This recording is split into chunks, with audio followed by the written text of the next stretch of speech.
Hello बच्चों, स्वागत है आपका एक बार फिर सिविल टेक एकेडमी पे। सिविल टेक एकेडमी पे हम बात कर रहे थे बिल्डिंग मटेरियल की, और बिल्डिंग मटेरियल में अपना इम्पोर्टेंट टॉपिक चल रहा था स्टोन। स्टोन का जो प्रीवियस लेक्चर है वहाँ पे हमने देखा था कि स्टोन है वो अपने को मिलते हैं रॉक से। स्टोन, उसके बाद में उनका क्लासिफिकेशन क्या था, स्टोन्स मतलब किस प्रकार की रॉक से अपने को स्टोन मिलेंगे। तो रॉक का क्लासिफिकेशन हमने देखा था डिफरेंट डिफरेंट टाइप्स के आधार पे। आपकी इग्नियस रॉक होगी, सेडिमेंट्री रॉक होगी और मेटामॉर्फिक रॉक होगी। फिर इग्नियस, सेडिमेंट्री और जो मेटामॉर्फिक रॉक है, इनकी कुछ एग्जांपल्स हमने देखे थे कि कौन सी इग्नियस रॉक है और कौन सी सेडिमेंट्री रॉक है और कौन सी आपकी मेटामॉर्फिक रॉक है। मेटामॉर्फिक रॉक है वो कौन सी इग्नियस और सेडिमेंट्री रॉक से मेटामॉर्फिज्म की प्रोसेस के द्वारा मेटामॉर्फिक रॉक का निर्माण होता है। तो उनके भी हमने एग्जाम्पल देखे थे। उसके बाद में हमने बात की थी जो मिनरल कॉन्स्टिट्यूएंट हैं सेडिमेंट्री, इग्नियस और मेटामॉर्फिक रॉक के। और आज हम बात करेंगे इसके आगे इम्पोर्टेंट टॉपिक। यहाँ से आपका एक पार्ट है, वो एक क्वेश्चन का पार्ट है, वो कवर हो जाता है। नेक्स्ट जो स्टोन में क्वेश्चन आपका बनता है वो बनता है कैरेक्टरिस्टिक ऑफ स्टोन। आज जो पार्ट हम पढ़ेंगे इस लेक्चर में कवर करेंगे, वहाँ से 1 मार्क का क्वेश्चन है वो लगभग एग्जाम में पूछा जाता है। ठीक है क्योंकि बिल्डिंग मटेरियल के जो ये 7 से 8 टॉपिक है और हर टॉपिक से 3-3, 4-4 क्वेश्चन है वो पूछे जाते हैं। किसी में 15, किसी में 16 क्वेश्चन आते हैं। तो हर टॉपिक से 3-3, 2-2 क्वेश्चन है वो जरूर आते हैं। ठीक है, तो बात करते हैं गुड कैरेक्टरिस्टिक ऑफ स्टोन की। देखो यहाँ पे जो एग्ज़ाम पॉइंट ऑफ व्यू से इम्पोर्टेंट है, जितना आपको एग्ज़ाम में ध्यान में रखना है वो चीज़ मैं यहाँ पे फटाफट कवर करूँगा। ठीक है, डिटेल में हम स्टडी नहीं करेंगे इसकी। पहला अपन बात करते हैं कैरेक्टरिस्टिक की, क्रशिंग स्ट्रेंथ। जो भी स्टोन है उसकी क्रशिंग स्ट्रेंथ की बात करते हैं।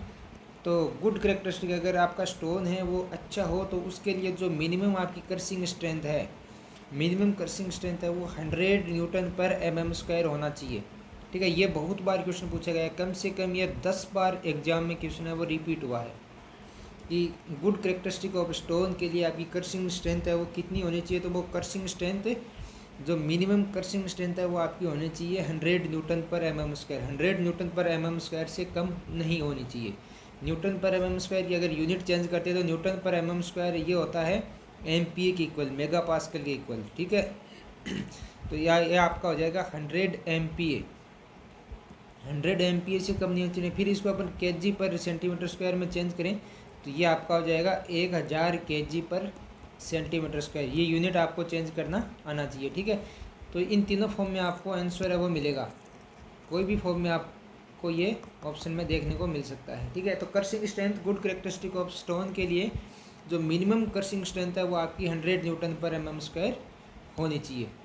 नेक्स्ट प्रॉपर्टी की बात करते हैं।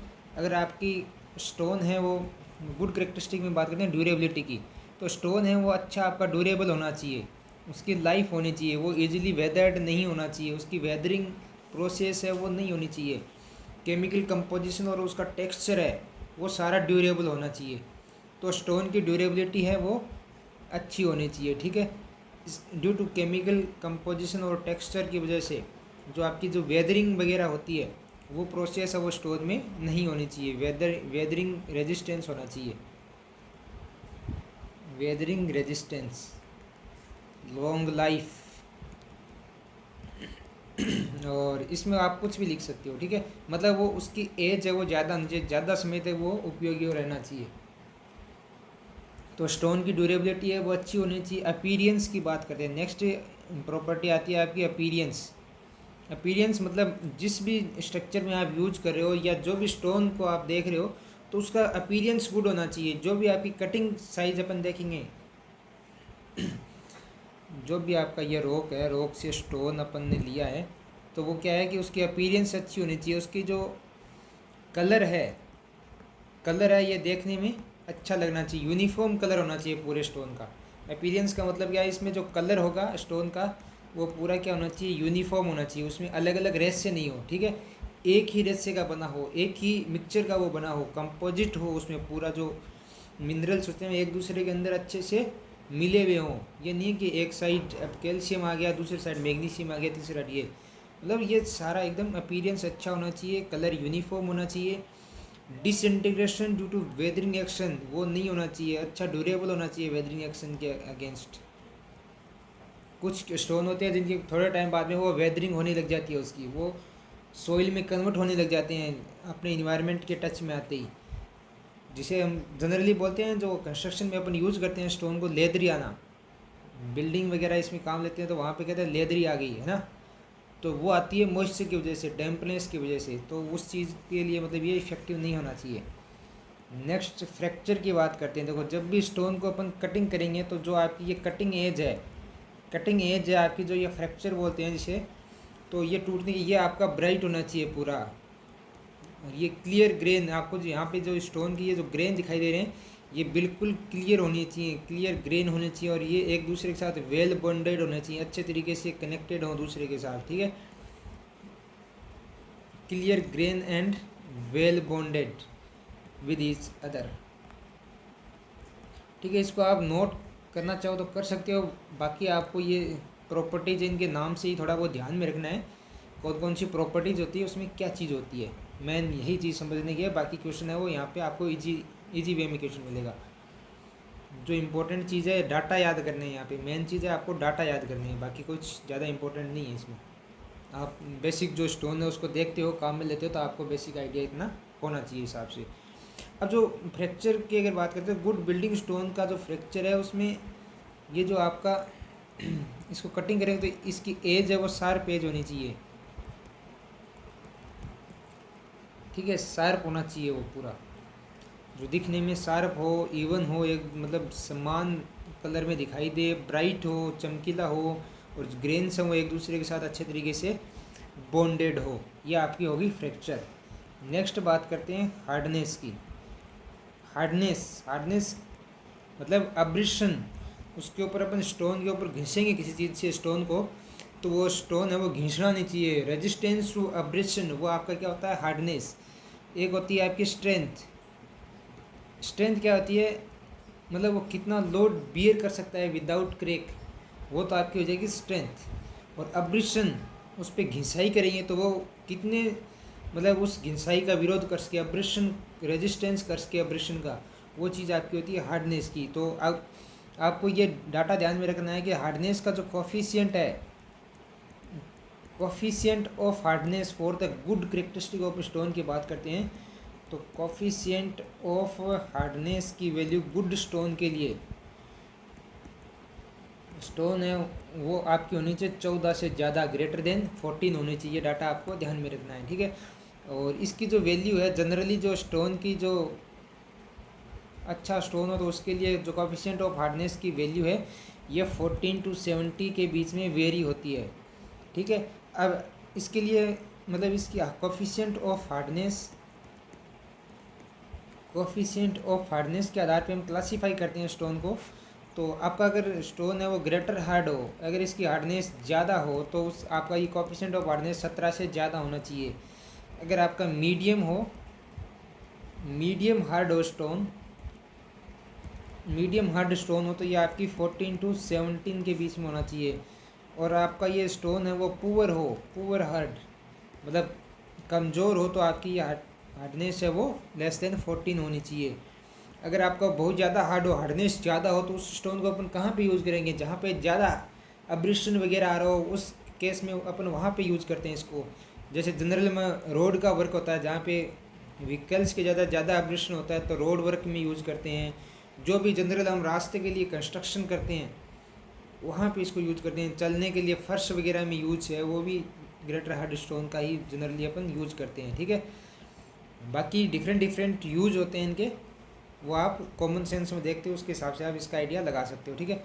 लेकिन जो ग्रेटर हार्ड हो, जिसे रोड वर्क के लिए अपन यूज़ करते हैं एग्रीगेट के फॉर्म में या किसी भी फॉर्म में, तो वो उसकी हार्डनेस ज़्यादा होनी चाहिए, क्योंकि वहाँ पे अब्रेशन ज़्यादा हो। फैक्ट्रीज वगैरह में भी देखो ज़्यादा हार्ड स्टोन अपन यूज़ करते हैं, ताकि उसमें क्या लोड वगैरह आए तो वो टूटे नहीं इजीली, वहाँ पे भी इसको यूज़ करते हैं। और अगर आपका ये 14 से कम हो अगर इसकी कोएफिशिएंट ऑफ हार्डनेस, तो उसको रोड वर्क के लिए यूज़ नहीं करते हैं। इसको आप रोड वर्क में नॉट यूज्ड, इससे कम का यूज़ नहीं कर सकते, ठीक है। इसके बाद में नेक्स्ट आपकी प्रॉपर्टी, जो एसएससी जेई का मेंस वगैरह का जो एग्ज़ाम होता है वहाँ पे ये क्वेश्चन पूछ सकते हैं कि describe the good characteristic of stone, 8 से 10 नंबर का ये क्वेश्चन आ सकता है। तो इसको आप शॉर्ट में इस तरीके से लिख के आ सकते हो, ठीक है। आपको ये नाम पता होना चाहिए कि कौन कौन सी करेक्टरिस्टिक है, उसकी रेंज कितनी होती है बस। स्पेसिफिक ग्रेविटी की बात करते हैं तो स्टोन के लिए जो जनरली स्पेसिफिक ग्रेविटी है जी का मान है वो होता है 2.5 to 3 के मध्य वेरी करता है। लेकिन गुड जनरली इसकी अगर मैं बात करूं तो ये लगभग इसका मान है वो 2.7 होना चाहिए, ठीक है। ये एसएससी में बार बार क्वेश्चन है वो पूछा गया है, specific gravity for good stone. अब देखो स्पेसिफिक ग्रेविटी स्टोन के लिए, अगर स्पेसिफिक ग्रेविटी का मान ज़्यादा होगा, स्पेसिफिक ग्रेविटी ज़्यादा है तो वो स्टोन आपका ज़्यादा कॉम्पैक्ट होगा, कॉम्पैक्टनेस उसकी ज़्यादा होगी। और वो स्टोन है उसकी पोर्सनेस की बात करें तो पोर्सनेस है उसकी कम होगी, यानी कि वो लेस पोर्स होगा। लेस पोर्स होगा तो उसके अंदर मतलब स्पेसिफिक ग्रेविटी ज़्यादा है तो आपका वो कॉम्पैक्ट ज़्यादा होगा, लेस पोर्स होगा, मतलब उसके अंदर से फ्लो ऑफ वाटर या जो भी चीज़ है वो उसके अंदर से फ्लो नहीं होगी फ्लूइड का। तो इस प्रकार के जो स्टोन है जिसकी स्पेसिफिक ग्रेविटी ज़्यादा हो तो ये जनरली अपन यूज़ करते हैं डैम्स वगैरह में, क्योंकि डैम में जो स्टोन काम में लेते हैं उसके अंदर से वाटर का फ्लो नहीं होगा, ये ज़्यादा कॉम्पैक्ट होगा। स्पेसिफिक ग्रेविटी ज़्यादा होगी तो इसका वेट भी क्या होगा, ज़्यादा होगा, ठीक है। तो जो ग्रेविटी डैम वगैरह बनाते हैं तो वहाँ पे इसको काम में लेते हैं, ठीक है। तो डैम्स वगैरह में रूफ़ के अंदर भी मतलब अगर लेस पोर्स होगा स्टोन, स्पेसिफिक ग्रेविटी ज़्यादा यानी कि लेस पोर्स होगा तो इसको रूफ़ के अंदर भी यूज़ करते हैं, ताकि क्या है कि जो बारिश वगैरह का पानी है वो उसके स्टोन के अंदर से ना आके मतलब वो फ्लो होके निकल जाए, स्टोन के अंदर ना आए। अगर पोर्सनेस ज़्यादा होगी तो उससे जो पोर्स होंगे, जो होल होंगे उसके अंदर है वो पानी वगैरह चला जाता है, तो इसको रूफ़ में भी यूज़ करते हैं, ठीक है। इसके बाद में नेक्स्ट बात करते हैं प्रॉपर्टी की, ठीक है। ये आप छोटे छोटे जो भी नोट्स हैं शॉर्ट फॉर्म में इसको आप बना सकते हैं, कि जो क्वेश्चंस ऑब्जेक्टिव के हिसाब से पूछे जाते हैं एसएससी जेई या स्टेट जेईई में वो सारे देख रहे हैं। मेंस में आपको लैंग्वेज के फॉर्म में लिखना है तो आप इसको खुद की लैंग्वेज बना के लिख सकते हो, हिंदी और इंग्लिश दोनों के हिसाब से ये चीज़ सही है, आप अपनी लैंग्वेज में इसको लिख सकते हो, ठीक है। बाकी टेक्सचर की बात करते हैं तो कॉम्पैक्ट क्रिस्टलाइन टेक्सचर होना चाहिए इसका। गुड करेक्टरिस्टिक के अंदर बात करते हैं तो जो टेक्सचर होना चाहिए स्टोन का वो होना चाहिए कॉम्पैक्ट क्रिस्टलाइन। और जो इसकी स्ट्रक्चर होती है, जो भी आपके स्टोन है उसकी स्ट्रक्चर होती है उसमें कैविटीज़ वगैरह नहीं होनी चाहिए, मतलब वो बिल्कुल प्लेन हो, उसके अंदर स्ट्रक्चर है वो होनी चाहिए फ्री फ्रॉम कैविटीज़, इसमें कैविटीज़ नहीं होनी चाहिए। जो भी क्रैक्स वगैरह हैं, कैविटीज़ वगैरह हैं, ये सारे नहीं हो। वाइट पंचेज होते हैं ऊपर, मतलब धब्बे धब्बे टाइप होते हैं, वो चीज़ भी उसके ऊपर नहीं होनी चाहिए। वो स्टोन है वो प्रीफरेबल होते हैं, ठीक है। इन चीज़ से ये आपका टेक्सचर हो जाएगा। इसके बाद में फायर रेजिस्टेंस की बात करते हैं, क्योंकि जनरली इसको अपन कंस्ट्रक्शन में यूज़ करते हैं स्टोन को, कोई बिल्डिंग वगैरह बनाते हैं या ब्रिज वगैरह जो भी बनाते हैं कंस्ट्रक्शन, जो भी एनी अदर पर्टिकुलर यूज़ काम लेते हैं वो मतलब पर्टिकुलर फायर रेजिस्ट होना चाहिए। उसकी मिनरल्स होते हैं वो, जो भी स्टोन के मिनरल्स होते हैं, मिनरल्स ऑफ द स्टोन, उसके अंदर फायर रेजिस्टेंस मतलब गुड प्रॉपर्टी होनी चाहिए। Minerals in stone are good fire resistive, ठीक है। ये अच्छे फायर रेजिस्टिव होने चाहिए, इसमें अच्छा फायर रेजिस्टेंस होना चाहिए, ठीक है। ये फायर को मतलब कैच नहीं करे, फायर को कैच नहीं करनी चाहिए। जैसे बिल्डिंग में आग लगी तो अगर स्टोन है वो भी अगर फायर रेजिस्टिव नहीं हो तो वो मतलब पूरी बिल्डिंग है वो कोलैप्स हो सकती है एक साथ। बड़े बड़े टावर्स वगैरह बनाते हैं वहाँ पे, जो कंक्रीट के अंदर जो स्टोन काम में लेते हैं, एग्रीगेट्स बोलते हैं जिन्हें, छोटे, तो वो भी फायर रेजिस्टिव होने चाहिए, ठीक है। बाकी इसमें बहुत सारा आप बना के लिख सकते हो कुछ भी, लेकिन जो इम्पोर्टेंट चीज़ है प्रॉपर्टी, इनके ये नाम आपको ध्यान में होना चाहिए। एसएससी वगैरह जो मेंस का एग्जाम होता है वहाँ पे ये पूछे जाते हैं। और बाकी ऑब्जेक्टिव में छोटा बहुत जो क्वेश्चन पूछा जाएगा वो आपके डाटा वगैरह से क्वेश्चन पूछा जाता है, ठीक है। तो डाटा वगैरह है वो अपन यहाँ पे देख रहे हैं। साथ साथ टफनेस की बात करते हैं, अगर स्टोन है तो उसकी टफनेस की वैल्यू है ग्रेटर देन 13 होनी चाहिए, 13 से ज़्यादा होनी चाहिए टफनेस। टफनेस के आधार पे स्टोन के, अगर स्टोन है वो आपका टफ स्टोन हो तो उसके लिए टफनेस इंडेक्स टफनेस को डिफाइन करते हैं टफनेस इंडेक्स से। तो ज़्यादा स्टोन हो तो उसके टफनेस इंडेक्स ग्रेटर देन 90 होना चाहिए। अगर आपका मॉडरेट टफ स्टोन हो, मॉडरेट टफ स्टोन हो, तो मॉडरेट जो स्टोन हो उसके लिए 13 to 90 के बीच होना चाहिए। और आपका जो वीक हो, वीक स्टोन हो तो वो लेस देन 13 होना चाहिए। ठीक है, ये आपकी टफनेस इंडेक्स होगी। नेक्स्ट आपका इम्पोर्टेंट आता है वाटर एब्जॉर्प्शन। यहाँ पे आपको थोड़ा बहुत समझना है, लैंग्वेज का खेल है वाटर एब्जॉर्प्शन में। तो अगर कोई भी स्टोन है, अगर उसको 24 आवर्स के अंदर, 24 आवर्स तक वाटर के अंदर अगर उसको डिप करके रखें, वाटर के अंदर रखेंगे, तो जो वाटर एब्जॉर्ब करता है, ये एब्जॉर्ब वाटर करता है, एब्जॉर्ब वाटर, ये लेस देन होना चाहिए 0.6% by wait. Less than 0.6% by wait से कम होना चाहिए। वाटर एब्जॉर्प्शन क्या हो, लेस देन 6% बाई वेट हो। अगर ऐसे स्टोन लेस देन 6 होने चाहिए, लेकिन जो भी स्टोन थोड़ा बहुत अगर वाटर एब्जॉर्ब करें, लेकिन इसको अपन रिजेक्ट कर देते हैं, इसको अपन कंस्ट्रक्शन वगैरह में जो भी पर्टिकुलर यूज है वहाँ पे अपन इसको यूज नहीं करते हैं, इसको रिजेक्टेड कर देते हैं। इंपॉर्टेंट चीज़ है, आपको अगर एब्जॉर्ब वाटर की बात आ जाए तो 0.6% होना चाहिए। और ये भी चीज़ आपको ध्यान में रखना है, रिजेक्टेड इफ़ एब्जॉर्ब वाटर अगर आपका वो 5% से ज़्यादा हो, अगर if absorb water more than 5%, अगर 5% से ज़्यादा वो वाटर को एब्जॉर्ब कर रहा हो तो उस स्टोन को अपन रिजेक्ट कर देते हैं, उसको यूज नहीं करते हैं, रिजेक्ट कर देते हैं। ठीक है, नेक्स्ट आपकी प्रॉपर्टी आ जाएगी परसेंटेज वियर। परसेंटेज वियर ये आपके राजस्थान जेई में क्वेश्चन पूछा गया था। मतलब जो भी स्टोन है उसकी परसेंटेज वियर की बात करें, जहाँ पर स्टोन है वो मतलब उतना वो लोड है वो वियर कर सकता है इजीली विदाउट एनी फ्रैक्चर। तो मैक्सिमम जो लोड गेन करने की कैपेसिटी होती है स्टोन की, वो आपकी हो जाएगी उसकी परसेंटेज वियर।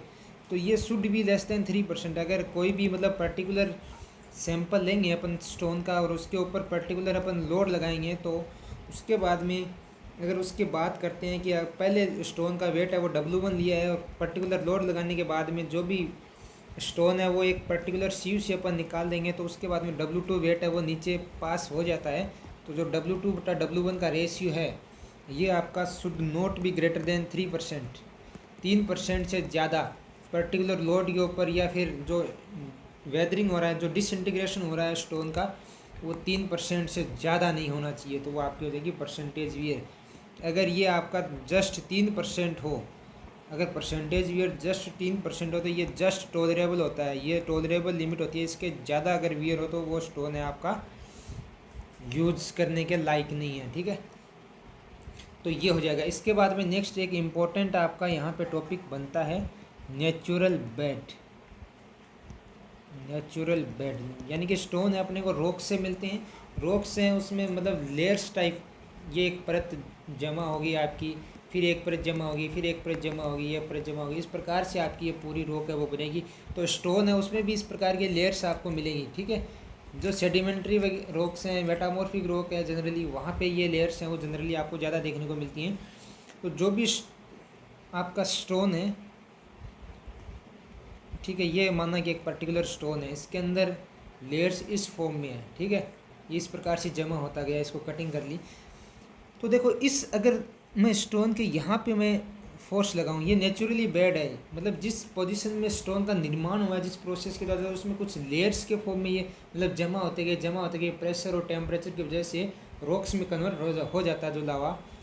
तो ये जो आपको यहाँ पे दिखाई दे रहा है, यहाँ पे अगर मैं फोर्स लगाऊंगा तो ये इस लेयर के सापेक्ष में स्टोन है वो स्पिल आउट हो जाएगा, यहाँ से फ्रैक्चर हो जाएगा। ठीक है, तो ये जो नेचुरल बेड है इनकी पोजीशन की बात करते हैं, अगर इसको अपन कंस्ट्रक्शन में यूज करते हैं तो इनकी पोजीशन किस हिसाब से होनी चाहिए, वो क्वेश्चन आपको एग्जाम में पूछा जाता है।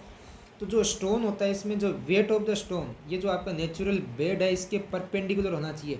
अगर इस लाइन के पैरेलल अगर वेट लगेगा स्टोन का तो ये स्पिल आउट हो जाएगा, लेकिन इसके आपका जो परपेंडिकुलर वेट लगेगा तो ये एक दूसरे के ऊपर फोर्स ही लगाएगी, मतलब ये क्रैक नहीं होगा।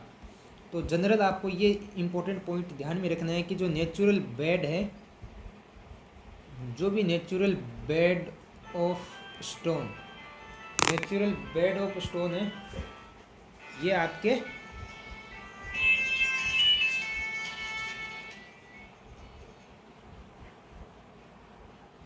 Natural bed of the stone है, ये परपेंडिकुलर होने चाहिए, कलर चेंज नहीं हो रहा है, ये आपके परपेंडिकुलर होने चाहिए वेट ऑफ द स्टोन के। अगर वेट ऑफ द स्टोन के परपेंडिकुलर तभी वो उसी पर्टिकुलर पोजीशन में रह सकता है, ठीक है। अगर ये जो स्टोन है इसको अपन पर्टिकुलर यूज कर रहे हैं कहीं पे भी, जैसे मैं इस स्टोन को यूज कर रहा हूँ वॉल्स के अंदर, आपको यहाँ से क्वेश्चन भी देखने को मिल सकता है। ये क्वेश्चन तो बहुत बार पूछा जा चुका है कि natural bed of the stone है वो वेट ऑफ द स्टोन के परपेंडिकुलर होना चाहिए। लेकिन अगर ये वॉल्स के अंदर अपन यूज कर रहे हैं तो वॉल है, मतलब एक ये स्टोन की लेयर आ जाएगी, इसके ऊपर दूसरे स्टोन की लेयर आ जाएगी, ठीक है, इस तरीके से होगा। तो यहाँ पे ये जो फोर्स आएगा वॉल का, तो वो डायरेक्ट वर्टिकल फोर्स लगता है नीचे की तरफ, वॉल पे नीचे की तरफ फोर्स लगे। तो इसका तो नेचुरल बेड है जो स्टोन अपन यूज़ कर रहे हैं वो क्या होना चाहिए, इसके परपेंडिकुलर होना चाहिए। इस फोर्स के परपेंडिकुलर होगा तो यहाँ पे इस स्टोन का जो बेड है वो क्या होने चाहिए, हॉरिजॉन्टल, इस प्रकार से होने चाहिए, ठीक है। तो यहाँ पे वॉल के केस में क्या होना चाहिए, हॉरिजॉन्टल बेड होना चाहिए स्टोन का। और अगर इसकी बात करते हैं अपन आर्चेज वगैरह में, आर्चेज वगैरह इस प्रकार से डिफरेंट टाइप के आर्च होते हैं, लेकिन मैं आपको कॉमनली बताता हूँ। यहाँ पे ये जो आर्च है, इस प्रकार से आर्च है वो बना है। तो यहाँ पे इसमें जो स्टोन अपन जनरली यूज करेंगे, ठीक है, आर्च अपन आगे पढ़ेंगे तो वहाँ डिटेल्स में पढ़ेंगे, लेकिन जो भी यहाँ इसमें जो फोर्स वगैरह आ रहा है वो इस प्रकार से फोर्स लगेगा। आर्च का फोर्स मतलब जो ऊपर का लोड है वो नीचे ट्रांसफ़र होगा, तो वो इस तरीके से ट्रांसफ़र होगा नीचे, रेडियल, मतलब यहाँ पे ये ट्रांसफ़र हो रहा है। तो इस लोड के परपेंडिकुलर जो स्टोन अपन यूज करेंगे आर्च बनाने में, तो उसका बेड है वो इस लोड के परपेंडिकुलर हो, तो इसके परपेंडिकुलर क्या हो जाएगा, ये हो जाएगा, इसके परपेंडिकुलर क्या हो जाएगा, ये हो जाएगा स्टोन का, ठीक है, इसके परपेंडिकुलर, ठीक है। मतलब ये जो बेड है ये इसकी जो पोजीशन है वो क्या होगी, रेडियल डायरेक्शन में होगी, रेडियल डायरेक्शन में होगी। तो जो थ्रस्ट ऑफ आर्च है उसके परपेंडिकुलर होना चाहिए। आर्चेज में अपन काम कर रहे हैं, जो भी आपका थ्रस्ट आ रहा है आर्च का जो भी फोर्स आ रहा है वो क्या होना चाहिए, परपेंडिकुलर होना चाहिए to natural bed of the stone, natural bed of the stone, या फिर ये रेडियल डायरेक्शन में होना चाहिए। किस में होना चाहिए, रेडियल डायरेक्शन में होना चाहिए, ठीक है। इस प्रकार से आप यहाँ से समझ सकते हो, ठीक है। इसके बाद में नेक्स्ट एक आपको यहाँ पे मिलता है कॉर्निस वगैरह, जो भी कॉर्निसेज का वर्क होता है, या फिर स्ट्रिंग कोर्स,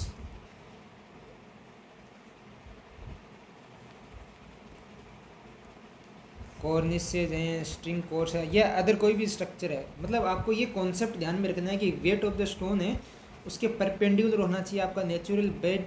तो कॉर्निस वगैरह हैं, स्ट्रिंग कोर्स है, यहाँ पे अगर बात करें तो जो भी, या फिर जो छज्जे वगैरह अपन दे रहे हैं तो वहाँ पे क्या है, लोड डायरेक्ट लगता है। तो यहाँ पे आपको विदाउट ऐसा स्टोन काम में लेना चाहिए जहाँ पे नेचुरल बेड है वो हो ही ना उसमें, मतलब वो एक बिल्कुल यूनिफॉर्म हो, बिल्कुल यूनिफॉर्म टेक्सचर का स्टोन है वो यूज़ में लेना चाहिए वहाँ पे।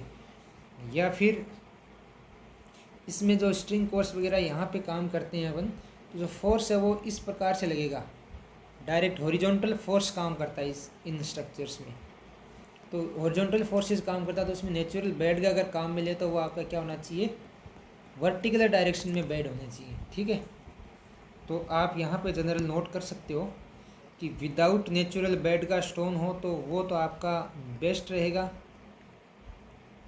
Without natural bed stone used तो ये तो आपका रहेगा बेस्ट। अगर आपका नेचुरल बेड हो स्टोन में तो वो क्या होना चाहिए, वर्टिकल होना चाहिए, यहाँ पे वर्टिकल डायरेक्शन में होना चाहिए। ठीक है, नेचुरल अगर उसमें हो ही ना तो वो तो बेस्ट होगा, अगर हो तो वो वर्टिकल डायरेक्शन में होना चाहिए। ठीक है, तो ये थे आपके नेचुरल बेड के ऊपर बेस्ट। अब इसके बाद में नेक्स्ट आपका टॉपिक आता है, ये भी इम्पोर्टेंट टॉपिक है, यहाँ से भी काफ़ी क्वेश्चन बनते हैं। Curing of stone, curing of stone. Curing का मतलब होता है यानी कि स्टोन को प्राप्त करना, स्टोन को निकालना, ये चीज़ हो जाती है क्योरिंग। तो नेचुरली जो नेचुरल जिस रॉक के फॉर्म में स्टोन आपको जमा है, मतलब जिस नेचुरल फॉर्म में स्टोन जमा है, वहाँ से स्टोन को निकालने की जो प्रोसेस है वो कहलाएगी क्योरिंग। तो देखो क्योरिंग के अंदर जनरली एक तो प्रोसेस होती है आपकी क्योरिंग, यहाँ से क्वेश्चन बनता है क्योरिंग के प्रोसेस क्या होती है, नेचुरल जिस भी पोजीशन में स्टोन है उसको वहाँ से निकालने की जो प्रोसेस है, वहाँ से प्राप्त करते हैं अपन स्टोन के छोटे छोटे फॉर्म में रॉक से स्टोन को बनाने की, तो वो आपकी हो जाएगी क्योरिंग। क्योरिंग के बाद में जो स्टोन अपन ने कटिंग की है स्टोन की, वो मतलब बड़ी बड़ी साइज में होगी, तो उसको ड्रेसिंग, उसको मतलब अपने यूज जिस प्रकार जिस फॉर्म में अपन यूज कर रहे हैं स्टोन को, उस फॉर्म में चेंज करना। जैसे अपन रूफ वगैरह में यूज़ करें, जैसे पट्टी डालते हैं जनरली छत के ऊपर, तो उसको उसमें चेंज करते हैं, या फिर कंस्ट्रक्शन में काम करते हैं तो छोटे छोटे स्टोन को साइज़ में तोड़ लेते हैं, या फिर उसको वो अपने को कुछ इस प्रकार की रिक्वायरमेंट होती है कंस्ट्रक्शन में कि स्टोन है वो आपको रेक्टेंगुलर शेप में चाहिएगा। ठीक है, तो उसको रेक्टेंगुलर फॉर्म में चेंज करते हैं। कुछ अपने को लेंथ ज़्यादा मतलब इस प्रकार से लंबाई के फॉर्म में चाहिए होते हैं पट्टी वगैरह में, तो इस फॉर्म में जो चेंज करते हैं। कुछ अपने को सर्कुलर स्टोन है उसकी ज़रूरत होती है कंस्ट्रक्शन में, तो वहाँ पे सर्कुलर फॉर्म में चेंज करना। ठीक है, तो रॉक से डिफरेंट फॉर्म में स्टोन को जो चेंज करते हैं प्राप्त करने के बाद में, वो चीज़ आपकी हो जाएगी ड्रेसिंग। तो सबसे जो पहले प्रोसेस होती है वो होती है क्योरिंग स्टोन को प्राप्त करने की, उसके बाद में उसको पर्टिकुलर शेप और साइज में चेंज करने की जो प्रोसेस होती है वो होती है आपकी ड्रेसिंग। और उसके बाद में जो भी नेचुरली अपन गेन करते हैं स्टोन को, तो उसमें कुछ ना कुछ मॉइस्चर होता है, उस मॉइस्चर को बाहर निकालना। उस मॉइस्चर की वजह से क्या होता है, स्टोन है वो सॉफ्ट रहता है कुछ, तो उसकी सॉफ्टनेस को मतलब उसको हार्ड करने के लिए, उसकी जो सीजनिंग उसमें जो नमी है उस नमी को बाहर निकालने के लिए उसकी क्या करते हैं अपन, सीजनिंग करते हैं। तो नेचुरली जो भी स्टोन के अंदर मॉइस्चर होगा उसको बाहर निकालने की प्रोसेस है वो होती है सीजनिंग ऑफ द स्टोन। तो ये 3 स्टेप है वो फॉलो होती है जनरली स्टोन, रॉक से स्टोन को प्राप्त करने में। ये जनरली आपकी 3 स्टेज है वो फॉलो होती हैं। पहली होती है क्योरिंग, नेचुरल फॉर्म में स्टोन अवेलेबल है तो उसको अपने निकालने की जो प्रोसेस है, उसको स्टोन फॉर्म में, रॉक को स्टोन फॉर्म में चेंज करने की प्रोसेस है वो आपकी जाएगी क्योरिंग। क्योरिंग के बाद में जो अपने को बड़ी साइज में अपने जो स्टोन निकाला उसको एज फॉर यूज के हिसाब से स्मूथ फिनिश करने के लिए, मतलब उसकी साइज़ वगैरह उनको भी अच्छी तरीके से कटिंग करने के लिए और उनको स्टोन को एक रिक्वायर्ड शेप में रिक्वायर्ड शेप और साइज़ में कन्वर्ट करने के लिए जो प्रोसेस काम में लेते हैं वो होती है आपकी ड्रेसिंग। उसके बाद नेचुरली जो मॉइस्चर होता है उसको रिमूव करने की प्रोसेस है वो होती है आपकी सीजनिंग। ठीक है, ये 3 प्रोसेस होती है, तो इसमें आप नोट कर सकते हैं। जो पहला है आपका, पहली जो प्रोसेस होती है वो होती है क्योरिंग, क्योरिंग ऑफ स्टोन। ये ऑर्डर आपको ध्यान में रखना, ये बहुत बार एग्जाम में पूछा गया कि पहले होती है क्योरिंग, फिर होती है ड्रेसिंग, फिर होती है सीजनिंग। ठीक है, तो curing of the stone, curing क्या होती है, द प्रोसेस ऑफ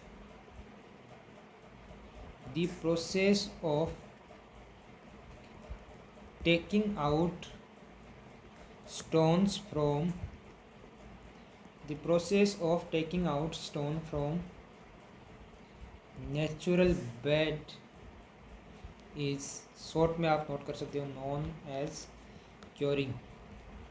ठीक है, ये डेफिनेशन पे क्वेश्चन है वो पूछे जाते हैं। ठीक है, अब जो क्योरिंग के मेथड्स होते हैं, मेथड्स ऑफ क्योरिंग, ज़्यादा डिटेल्स में आपको ऑब्जेक्टिव के हिसाब से नहीं पढ़ना है।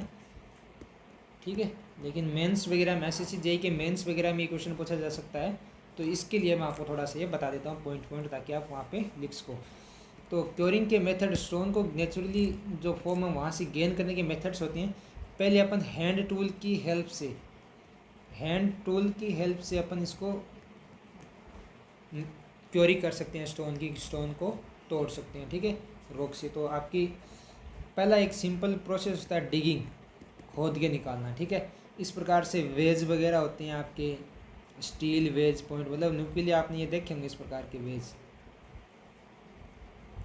ठीक है ना। ये न्यूक्लियर पार्ट होता है, तो इसको अपन नीचे अगर रॉक के अंदर हीटिंग, मतलब रॉक के अंदर ये हार्ड होता है पार्ट, स्टील का बनाता है, जैसे इसको मानते हैं स्टील पॉइंट, ये काम में आता है। हैंड टूल्स डिगिंग के लिए काम में आता है। डिगिंग के लिए बहुत सारे अलग अलग इंस्ट्रूमेंट्स होते हैं, वो यूज़ करते हैं। जनरली ये स्टील पॉइंट है, वेज, स्टील पॉइंट, वेज, ये क्या करते हैं, ये डिगिंग के काम आते हैं। हैंड टूल्स डिगिंग मतलब उसको, उसके अंदर होल्स वगैरह बना के वहाँ से उसको डिग करके काट सकते हैं स्टोन को, ठीक है। दूसरा आपका आता है हैंड डिगिंग, हो गया हीटिंग। अगर रॉक वगैरह है तो उसको अपन गर्म करेंगे, गर्म करके उसको वहाँ से चोट लगाएंगे ऊपर, तो उससे स्टोन है वो आपका अलग हो जाएगा, तो ठीक है, ये भी आपकी प्रोसेस हो जाती है। और तीसरा आपका आता है वेजिंग। वेजिंग प्रोसेस मतलब वेज,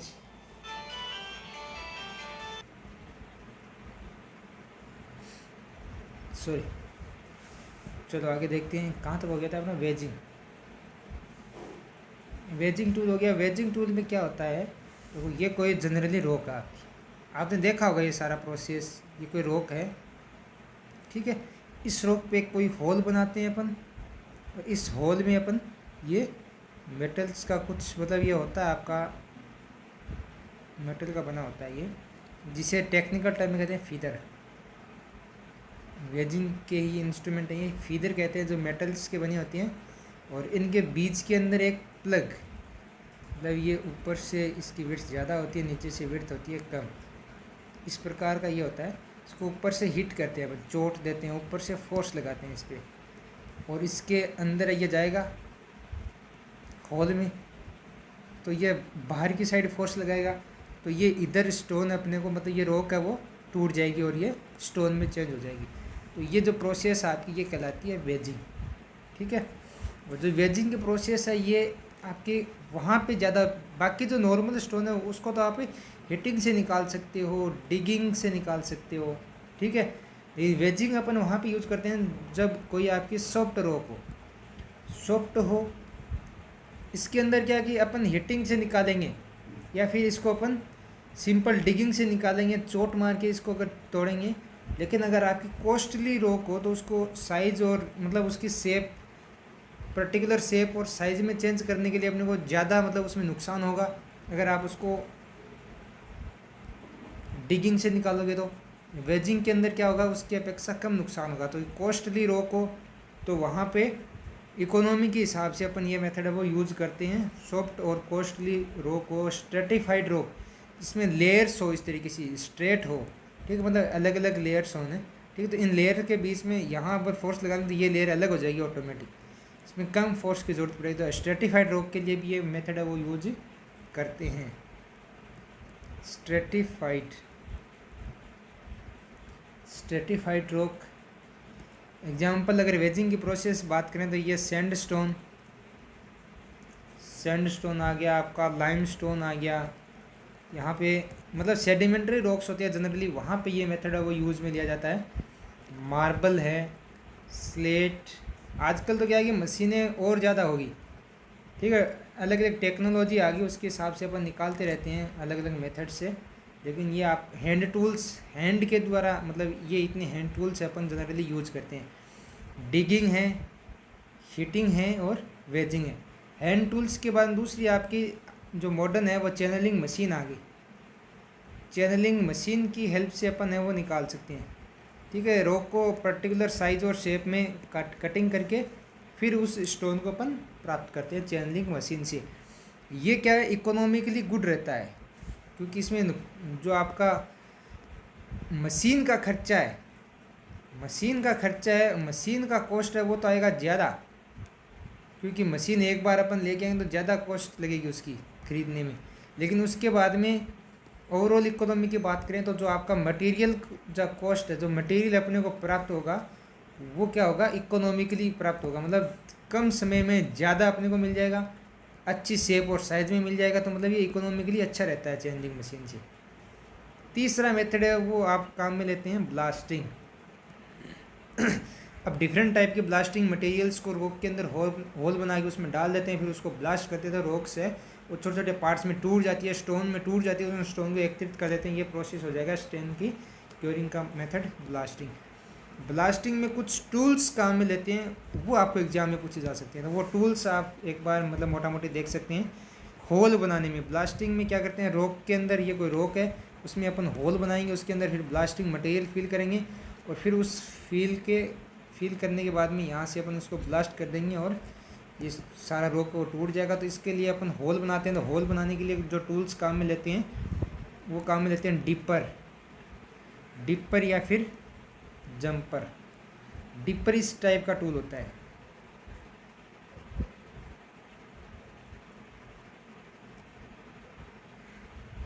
आपने देखा तो इस टाइप का ये डिपर टूल होता है। यहाँ पे मतलब डायमंड वगैरह की पॉलिश की भी होती है, जिससे क्या होल बनाते हो आप मशीन की हेल्प से, तो ये इजीली इस पॉलिश की वजह से रॉक है वो कट जाती है, ठीक है, और ये राउंड घूमता रहता है। तो ये चीज़ होगी आपकी डिपर। दूसरा आ गया जंपर। जंपर टूल होता है, उसमें क्या होता है,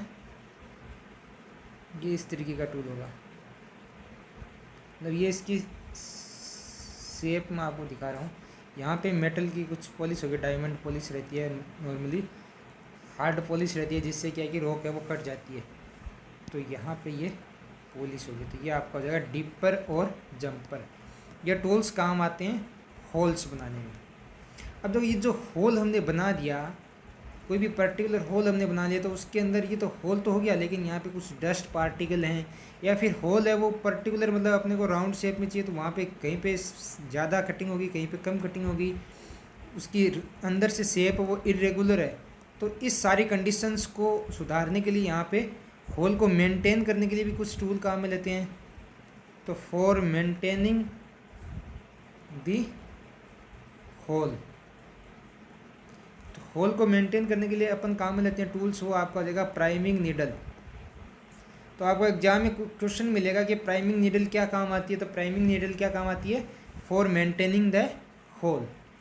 इस प्रकार की एक नीडल होती है जिसको अपन क्या है, ये पकड़ने का सिस्टम लगा होता है नीडल पे, हैंड की हेल्प से अपन इसको पकड़ सकते हैं और होल को मेंटेन कर सकते हैं। जो भी अपने को यहाँ पे कुछ चाहिए जिस भी शेप के अंदर, और जो उसको मेंटेन करने के काम आता है, ठीक है ना। उसके अंदर डस्ट पार्टिकल या फिर कोई स्टोन का पार्ट्स अलग एक्स्ट्रा रह गया, उसको तोड़ने में, ताकि टूल्स अंदर जाएँ तो वो उसको नुकसान ना हो, या फिर ब्लास्टिंग मटेरियल है उसको इजीली नीचे तक ले जा सकें, तो इनके काम में आता है ये।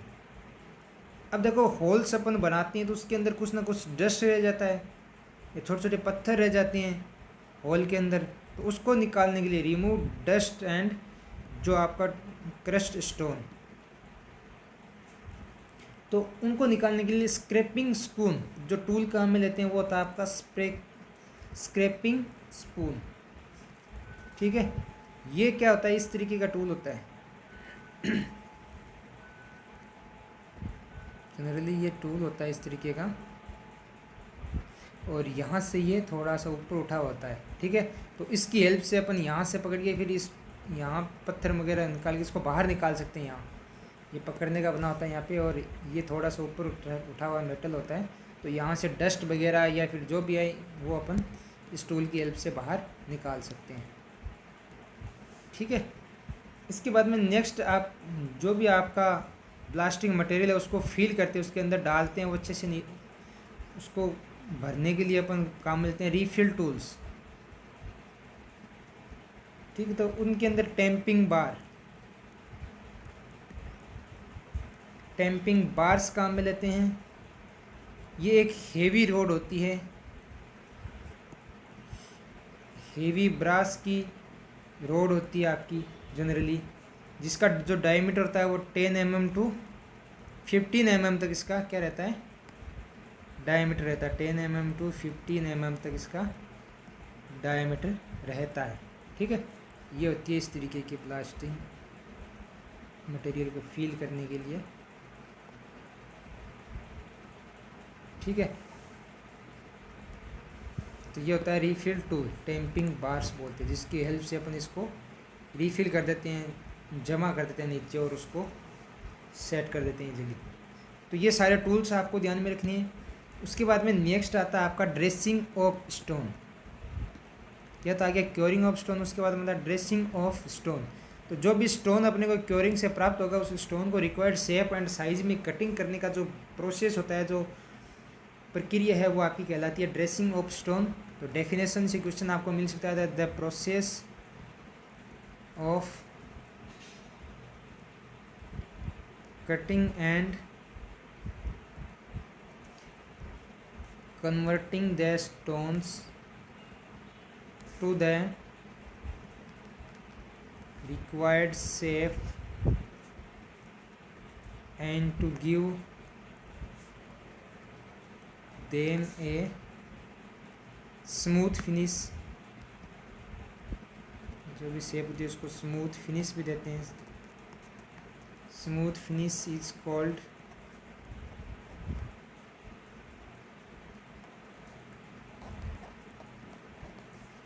कटिंग या फिर dressing of stone.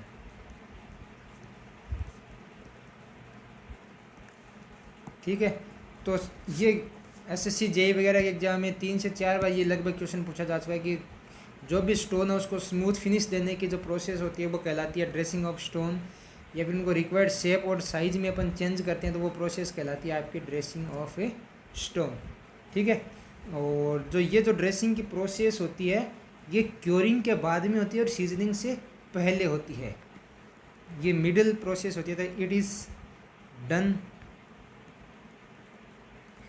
After curing and before seasoning. ठीक है, इसके बाद में एक दो टूल्स जो कि एग्ज़ाम में आपके पूछे गए हैं, आप ये ज़रूर ध्यान में रखें। एक होता है आपका स्पेलिंग हैमर। ठीक है ना, अलग अलग शेप और साइज में चेंज करने चीज़ें, अलग अलग टूल्स अपन यूज़ करते हैं। बहुत प्रकार के टूल्स होते हैं, लेकिन जो एग्जाम पॉइंट ऑफ व्यू से इम्पोर्टेंट है उसकी बात करते हैं। जो ड्रेसिंग ऑफ स्टोन में कौन कौन से टूल्स काम लेते हैं, एक होता है स्पेलिंग हैमर। स्पेलिंग हैमर है ये रफ ड्रेसिंग के काम आता है, रफ ड्रेसिंग ऑफ स्टोन। दूसरा है क्रॉस कट सा। ये कटिंग का टूल है। क्रॉस कट सा मतलब आरी। आरी आप जानते हो जनरली कंस्ट्रक्शन में इसके ऊपर इस प्रकार से बने होते हैं ये न्यूक्लियर से। ठीक है, तो ये जो टूल है इस प्रकार का टूल ये हार्ड स्टोन को कटिंग करने के काम आता है। तो ये आता है कटिंग हार्ड स्टोन। ठीक है, तो ये इंपॉर्टेंट जो एग्जाम में पूछी गई है वो मैंने आपको यहाँ पे बताएं। लेकिन इसके अलावा अलग अलग तरीके की ड्रेसिंग के लिए अपन अलग अलग प्रकार के टूल्स काम में लेते हैं। जनरली एक्सेज अपन यूज़ करते हैं, मतलब जो भी स्टोन है उसके ऊपर अपन इस प्रकार से एक्सेज की हेल्प से, कुल्हाड़ी की हेल्प से कुछ हिट करके और ये बना देते हैं सरफेस फिनिश। मतलब अपने को जो जिस भी शेप में जिस भी फिनिश में चाहिए उस हिसाब से अपन अलग अलग टूल्स है वो यूज़ में लेते हैं। तो जनरली हमने देखा कि ड्रेसिंग क्या होती है, जो भी स्टोन है उसको रिक्वायर्ड शेप और साइज में चेंज करने की प्रोसेस है वो ड्रेसिंग कहलाती है। ड्रेसिंग के जो पर्पज क्या क्या हैं, तो ड्रेसिंग के पर्पज होते हैं जो भी अपने को डिजायर्ड शेप चाहिए उस हिसाब से अपने वर्क के हिसाब से स्टोन को चेंज कर सकते हैं। स्टोन से अपने बड़ी बड़ी साइज़ में अगर कटिंग करेंगे रॉक से तो उसका ट्रांसपोर्टेशन का कॉस्ट ज़्यादा होगा।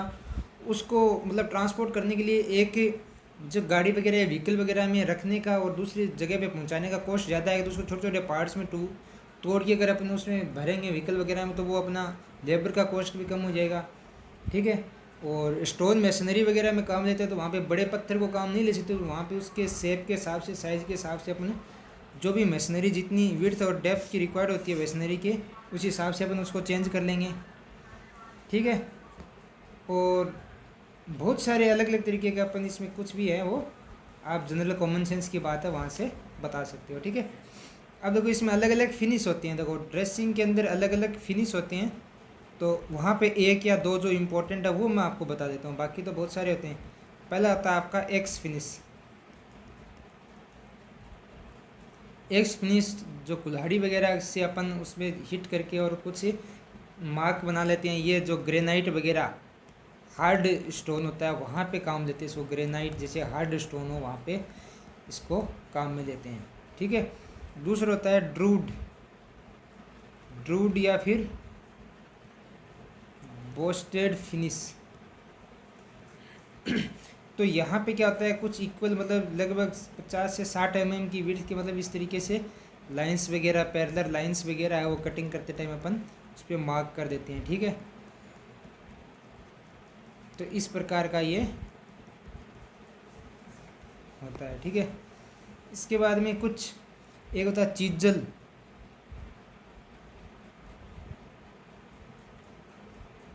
चिजल रोटेड मार्जिन्स बनाते हैं कटिंग में। ठीक है। चिजल के जो भी मार्जिन वो रख के चलते हैं वहाँ पे उसके निशान बना देते हैं।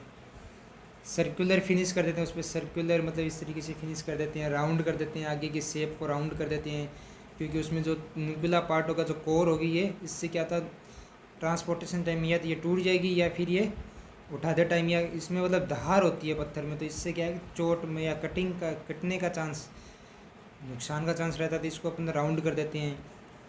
एक होता है ड्रैग्ड फिनिश, ड्रैग्ड को ही कहते हैं कॉम्ब, एंड जो कंघी होती है जो अपन हेयर ड्रेसिंग में यूज करते हैं कंघी, उसकी शेप में, मतलब इस प्रकार से जो भी स्टोन है तो वहाँ पे मतलब इस प्रकार से अपन उस पर क्या कर देते हैं, मार्क कर देते हैं कुछ, ये कॉम्ब फिनिश हो जाएगी।